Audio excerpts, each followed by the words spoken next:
Hi there, my name is Philip Ideson. I want to welcome you to the Art of Procurement podcast, the podcast that helps you, a forward-thinking procurement professional, position yourself and your team to proactively take advantage of the revolution that's taking place in procurement today. By interviewing industry trailblazers and sharing insights from our own experiences, my team and I pull back the curtain and shine a light on the strategies, tactics, and tools that procurement teams are using to elevate their impact. I'm joined on the show today by my good friend, Katherine McCleery. Katherine is a marketing and branding expert with significant experience working with procurement services and SaaS companies. Katherine has also hosted her own procurement podcast, including one in partnership with Art of Procurement last year. And so I now get to turn the table to ask Katherine the questions. Our conversation is focused on branding procurement. We discuss why branding is important for procurement leaders looking to increase the perception of the procurement team, and steps to take to start rebuilding or building a procurement brand and scaling that procurement brand as well. Now, I start by asking Katherine, did she find procurement or did procurement find her? Procurement definitely found me. Mm-hmm. I was not seeking out procurement at all. I was working for a manufacturer as essentially their marketing department. And I worked with people on the supply chain side and sourcing. And when I was ready to make a change, I was looking through jobs, and there was a wonderful small business here in Kansas City called Una. I believe you're familiar. We know them well. Yep. Yeah. And they're a procurement business, a group purchasing organization. And I remember thinking to myself, I don't know what procurement is, but this sounds interesting. And I had no idea what I was getting myself into.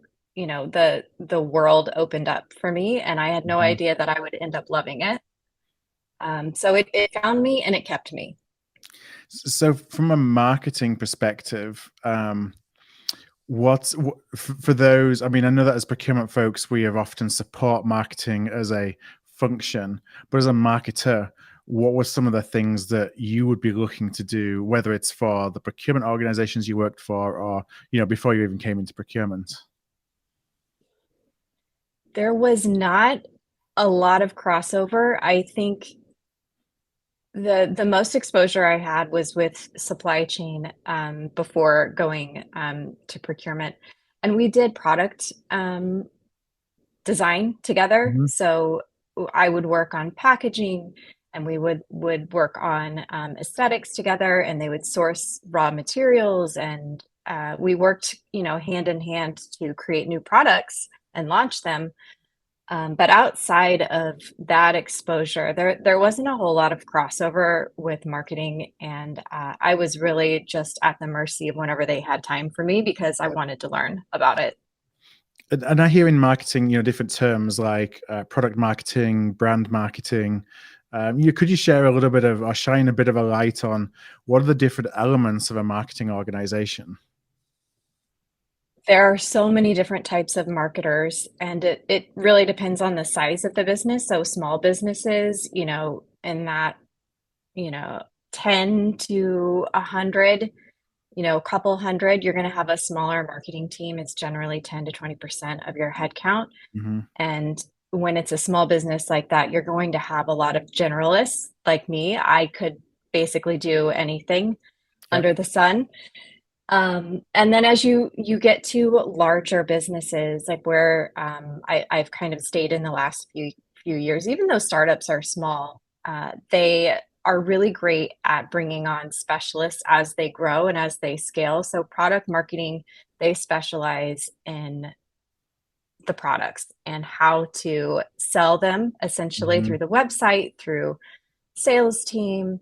And it's very much focused on product instead of, somebody who is in PR. They focus on public relations and what the world sees of your brand.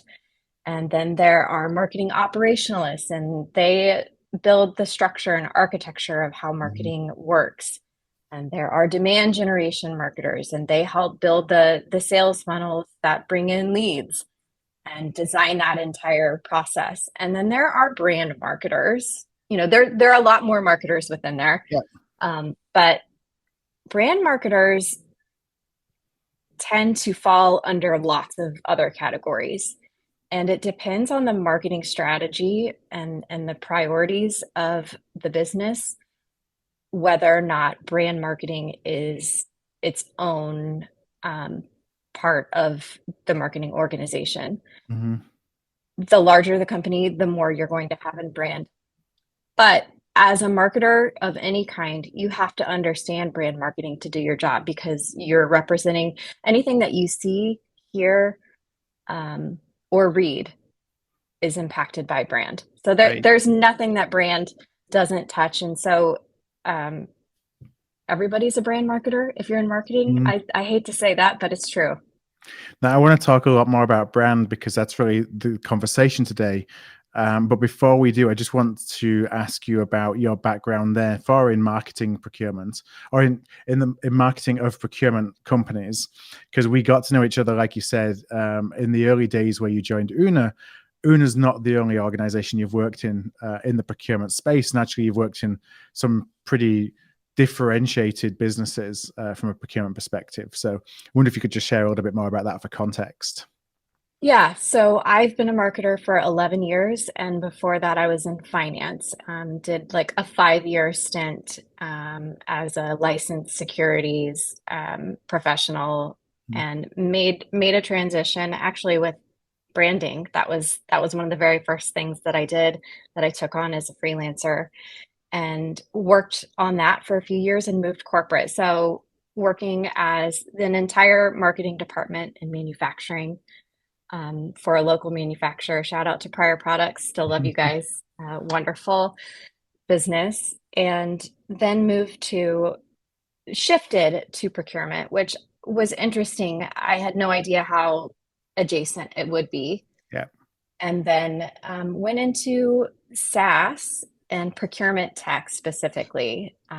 So really built on the foundations that I learned about procurement Mm-hmm. at Una, and then dug into RFPs and sourcing and all of the intricacies of that whole world of RFPs, RFIs, RFQs, that entire segment of procurement. And then most recently moving to the data side of procurement at Tealbook. So I've traveled around Yeah. and scooped up knowledge from each place, and it's all kind of like categorized and put into my library in my mind, and it helps as a marketer to really understand the ins and outs of this industry. And to specialize in procurement as a marketer is such a rare crossover, and I really like it. I like to dig into it. One of the things that I love that you do is you dig so much into the persona of procurement and understanding, okay, what the needs, what are the challenges, what are the way that procurement folks are thinking about going about solving the challenges and solving the problems that they have, so that you're able to then understand how's the best way that what we do can help those procurement folks and procurement folks who are listening, to overcome their challenges and kind of connect the dots for them. A lot of that is related to brand, and that's what I wanted to really talk about today. And it's a topic we've talked about before on the show, is branding procurement, because I think it's so important. But when I've talked about it, I've not really talked about it with an expert in brand. So it's going to be really interesting to get kind of the marketer's perspective, if you will, on brand in procurement. Now, the first thing I wanted to ask you about is, when we talk about brand, and we've talked about it already in today's conversation, what does a good brand actually do? What's the value of a good brand? A good brand will communicate the values of the business and the mission of the business without you explicitly reading or hearing it. So Mm-hmm. it's the space in somebody's mind that is left behind after all of their engagements with a company, a brand, whatever that may be. And if they are imagining this brand the same way that the founders or the business operators have planned for themselves. If those two things meet, if the perception is the same as the inception, basically, then that's a successful brand. And if your goals are being met as a business, through certain channels, you can deduct that your brand is doing what it's supposed to. And so, like, one of the biggest challenges we face in procurement, and it comes up time and time and time again in surveys that we do, procurement professionals, procurement leaders talk about one of the biggest challenges, in fact, the biggest challenge that they have in overcoming their roadblocks to meet their objectives is the perception of procurement. And you talked about brand and the connection of brand and perception.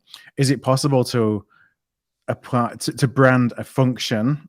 And in some ways, I don't necessarily like calling procurement a function, but we are.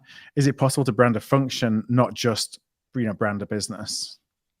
Oh, absolutely. And there are really great organizations within a business that do that and maybe unknowingly do that. Mm-hmm. And it could go either way. It could work in your favor, or if you don't actively manage it, it could negatively impact you. Think about now. This is not all businesses, but I've worked in SaaS for a while, and sales teams can curate a certain reputation. Marketing can curate a certain reputation or perception. And unfortunately, procurement has curated Mm-hmm. its own perception in some businesses as either trailblazers, innovators, or maybe not so much, maybe slower, harder to work with. Yeah. Well, all the things that we have as challenges every single day as procurement folks that we talk on the show around how we've created in a lot of minds the fact that we're here just to save money. It's cost savings only, and the methods that we use around that is maybe older power dynamics kind of approaches, and that sticks. So we have such a challenge in procurement of changing hearts and minds. So that's and changing the story that we have with the folks that we're wanting to influence as they think about what procurement really is. Yeah, and I think that thread from marketing to procurement, I see it, and I think there's so much potential, and it's probably why I keep digging myself in a deeper hole within procurement and this industry as a marketer, is because I think procurement and marketing should be best friends. Yeah. Procurement kind of is a gold mine for amazing things that the brand can use. And the closer I think these two organizations are within a business, the more aligned they are, I think the more profitable a company can be.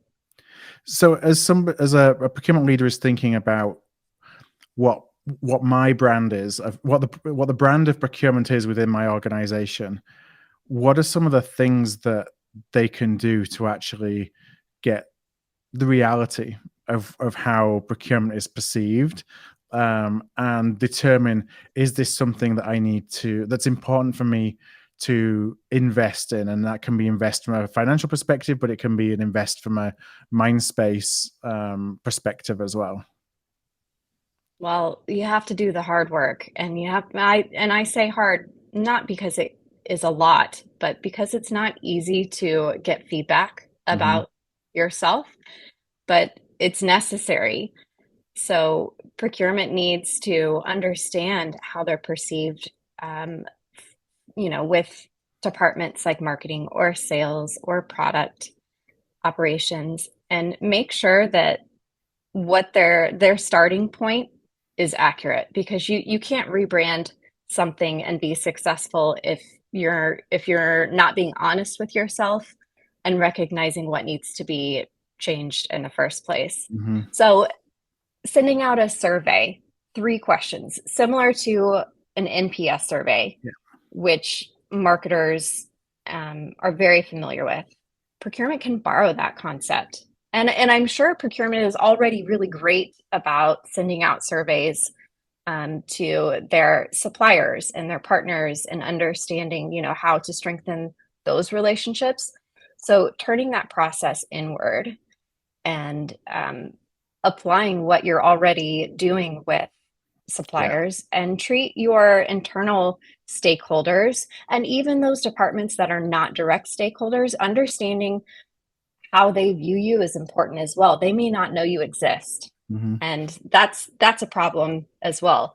And so if you get that survey back and everybody says you're perfect, you're amazing, everyone knows exactly what your purpose is, then you don't need a rebrand. But the chances of your survey results coming back saying procurement is perfect, I mean, it's not going to happen. NPS, we talk about that a lot, is such a important and valuable kind of measure of where the customer experience is and what your internal customers perceive of you. As you say, maybe there's another couple of questions that you can add that gives you some depth, but it's always interesting when you get results to those kind of surveys. One, to baseline where you are, but to get the feedback is almost more important to me than the number when I have those kind of surveys. And when you see the feedback, actually, I don't think it's something that we should be afraid of, because sometimes you might get feedback and think, well, actually the system's designed to do that. And, because that natural conflict that exists sometimes between procurement and stakeholders because of the role that we play in the business. But other times it can be really eye-opening of things that you're not even realizing that you're communicating or that you're doing. And sometimes you may know it's broken and it's an affirmation or a confirmation of where you have as a starting point to go, not just from a branding perspective, but also from a broader transformation perspective too. Right. And for those that aren't familiar, NPS is Net Promoter Score. Typically, you get those types of surveys after you buy something and they send you an email. How likely are you to recommend, this product or this service? That's how Net Promoter Scores are measured. And in these types of surveys, you can add a question and really position those questions to benefit you. So if you're wanting to understand what you're doing well, in addition to where you could improve, ask that question. Don't expect that everything's going to come back negatively if you're not asking them what you're doing right to begin with. And when you start to get that data, I want to be clear that changing the perception of procurement is not just brand and it's not just transformation. It's the two things that kind of come together. Brand helps you change the way that people perceive procurement. And then, you sometimes get this pushback of, well, I hear this all the time. Well, you're calling yourself a different name, but it's the same experience. Ultimately, that's not going to change anything. It's doing the two together. So you're making sure that you have you improve the experience that your stakeholders have working with procurement, and then you're changing all the elements of brand that are associated with that can kind of cement that experience that they have, so they remember you in a different way. Right. And although rebranding procurement may not, include a logo or, a color story or anything like that, there is a shift in voice and tone and values. And if your company's mission has changed or any of those strategic initiatives on the go-to-market team, for instance, and procurement isn't aware or hasn't adjusted, that's a sign that there should be a rebrand. Yeah, and I think that one of the things that you said, you may not need a logo, you may not need a name change. I mean, my experience is I always like to do that kind of thing when I'm doing a transformation, because it kind of triggers that somebody should be thinking about you differently in a different way. And of course, you've got to back that up with how they actually experience working with you. But the two go together. Whether it differs from organization to organization, the amount of creativity that you have to create your own brand within an organization. In some organizations, it's very much, this is the one slide deck we use across the company. This is the color scheme that we use across the company. And it's all kind of fairly regimented in larger organizations. And in maybe smaller or medium-sized organizations, there is no internal brand guidelines that you have to follow. So you've got a bit more flexibility to create something that really positions you as procurement as, an entity, as a provider within the business. That's a great idea, a great way to look at it. I've been a part of companies where departments have branded their own team names, and I think that's a fun way to go about it, and probably something that procurement, that's not the first thing they're going to think of. And of course, your resources are probably going to be limited, but if you feel inspired to do that, I think that's great. How important is, because as we think about scaling brand across a procurement organization, across everybody who works within that organization, how important is consistency across team members in how they interact with stakeholders? And what are some of the things that you can do to help drive consistency in those whether it's messaging, whether it's the look and the feel, whether it's the approach, everything that goes into creating an experience? Wow, you're really pinpointing what I've been working on in the last couple of weeks is the scalability of a brand.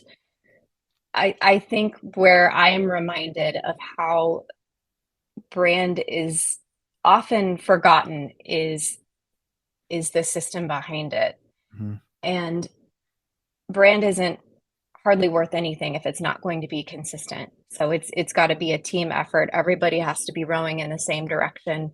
If you have a mission statement for procurement that gets misconstrued or is not the same when you speak to three different people in the department, and everybody's working on their stakeholders, and the communication gets received differently, or maybe somebody isn't into it, or whatever it happens to be, then you're kind of back at square one, and then your perception is going to suffer because not everybody's on the same page.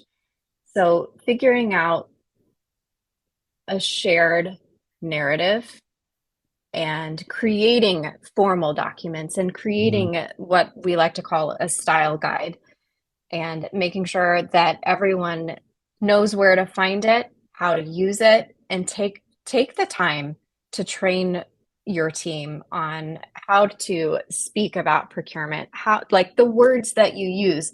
Part of one of my favorite exercises is understanding the language of a rebrand. We say this, we don't say that. We say partner, we don't say vendor. I know that's one of your brand rules. Right. No, I think the reason why I talked about scalability and consistency is because another challenge that I see that we have, and I saw this as a practitioner, was that, your interactions with, if you're not thinking about scalability, and this comes whether it's brand, the brand of procurement, whether it's talent management, whether it's process, everything that we do, you run this risk of having some superstars within the organization who have the ability to do this themselves. And so because they have the ability to do it themselves, they've built a really good they've built a really good relationship with procurement, and they're driving a positive perception of procurement. But then that falls down because it's very inconsistent. It's totally built on an individual and an individual's abilities. That person leaves, Right. then you're back to square one. Or if you're not applying the same rigor over in one place because you've got somebody who's really strong, and somewhere else where you maybe have someone that's a little bit more junior that's not got that capability, then you're not really driving brand, because you need to be doing the same thing in every place that you do it, in every interaction that every stakeholder has with you. Right. So to make any brand scalable, you have to create resources, and you have to embed those resources at the ground level. And it has to be incorporated into anybody's onboarding for the business. So if I wanted a new hire in the last company I worked for, if I wanted them to understand what brand is used for, I had to make sure that I showed up, first of all, to that welcome meeting that they have in their first week. And I had to make sure that they had the right materials and We also had to make sure that we were represented in company meetings and that we were explaining this is the impact that our marketing team is having, as did other departments. So you have to take the time to create the resources, and it could be training videos. It could just be a Slack message once a Mm-hmm. week, in the general channel. This is what we're doing and this is why it matters.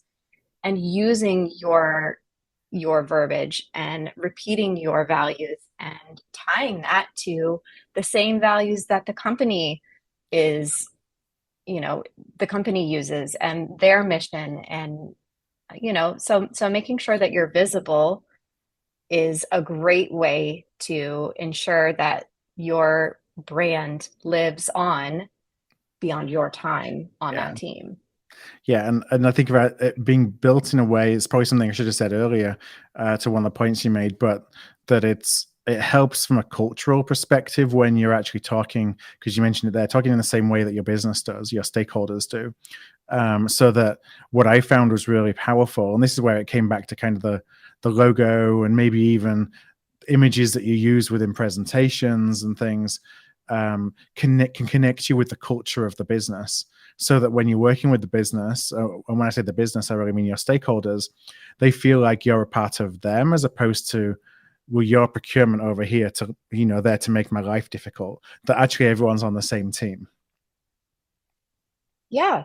And, so the second part, the biggest part of a rebrand, the success of a Mhm. rebrand is making sure that after you understand how you're perceived, that you follow up with one-on-one conversations. I know that that sounds like a lot, Yeah. but if you're getting really great feedback and maybe not so great feedback in your survey, it's really important to make sure that you then seek out deeper conversations and start building that bridge and understanding their perspective and getting some trust established. I think that sales and procurement, or sales and marketing and procurement, have preconceived notions about each other. Mhm. And I've talked about this many times before. I love when that wall can be dropped and people reach across the aisle, so to speak, proactively. So this is a chance for procurement to take the initiative and educate and understand. That's really the main thing, is understanding your coworkers, your peers. Mhm. Yep. And we know we've all heard the term marketing mumbo jumbo, right? Well, on the marketing side, I before I was in procurement, I would see all that jargon, and went in my first few months of trying to figure out this industry, I'm like, I don't know what anyone is saying. Mhm. So it goes both ways. So understanding and maybe taking a moment to figure out, well, what does go to market strategy mean, Yeah. is important. Yeah, I always talk, when I talk to people who are coming into the profession for the first time, about that, and how we use so much terminology because, I think sometimes it's just natural. It's industry jargon. We all know what it means. We're not making a conscious effort not to use it, and sometimes it helps us feel better about the fact we're in this black box that nobody else understands, and that's a feature, not a bug, to encourage people to feel like they need to come and work with procurement. And I'm not necessarily saying that's a good thing, but that's probably what I've experienced as a practitioner sometimes. Yeah. And the main theme here that we kind of keep circling back to is perception. And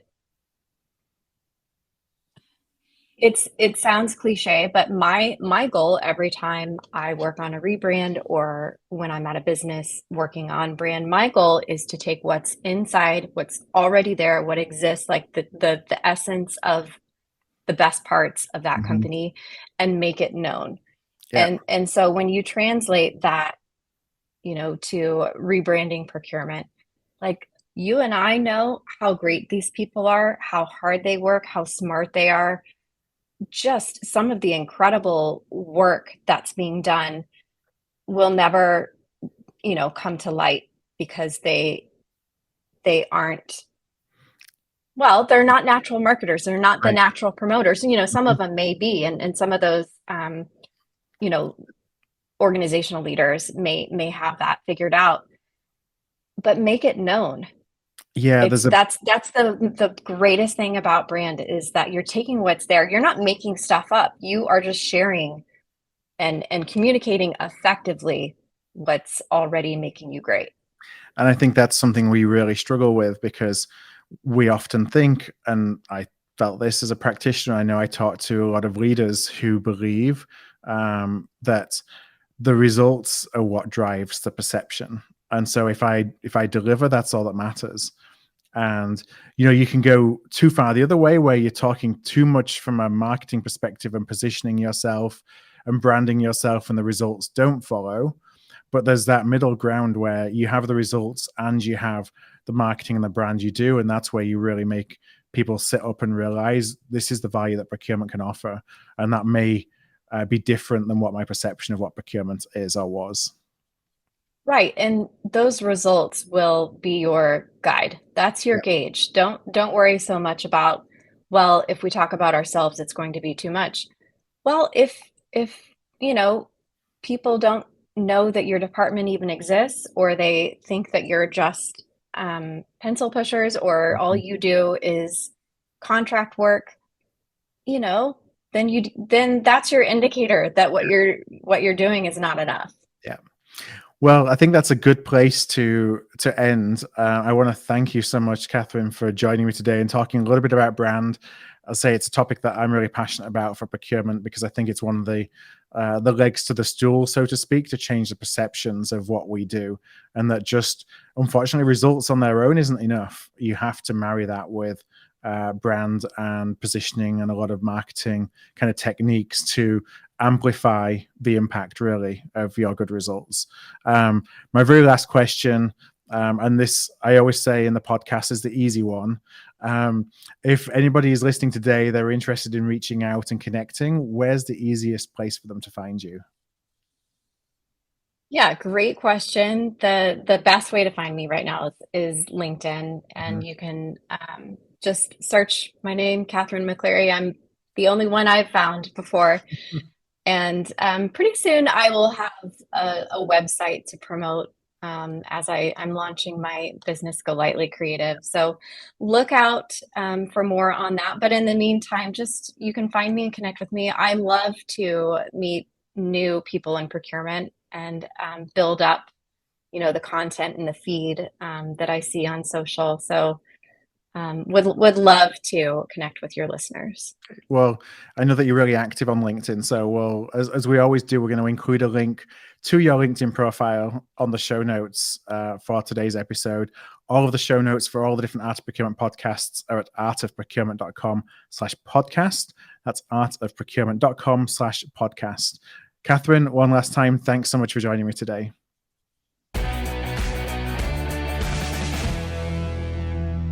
If this episode struck a chord with you, please do send it to somebody. We grow here at Art of Procurement through word of mouth, and that would be really appreciated. You can also support us by giving us a thumbs up, a star rating, or a review wherever you listen to your podcasts. Since 2015, we've built the world's largest free resource for procurement professionals looking to elevate their impact. Our resources span podcasts like this, videos, blog posts, papers, and events. To join us on the inside and to ensure you never miss an episode, a webinar, event, or a post, please do subscribe to our weekly newsletter, This Week in Procurement.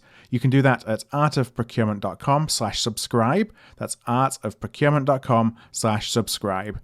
Thank you for joining us today, and I look forward to seeing you again soon.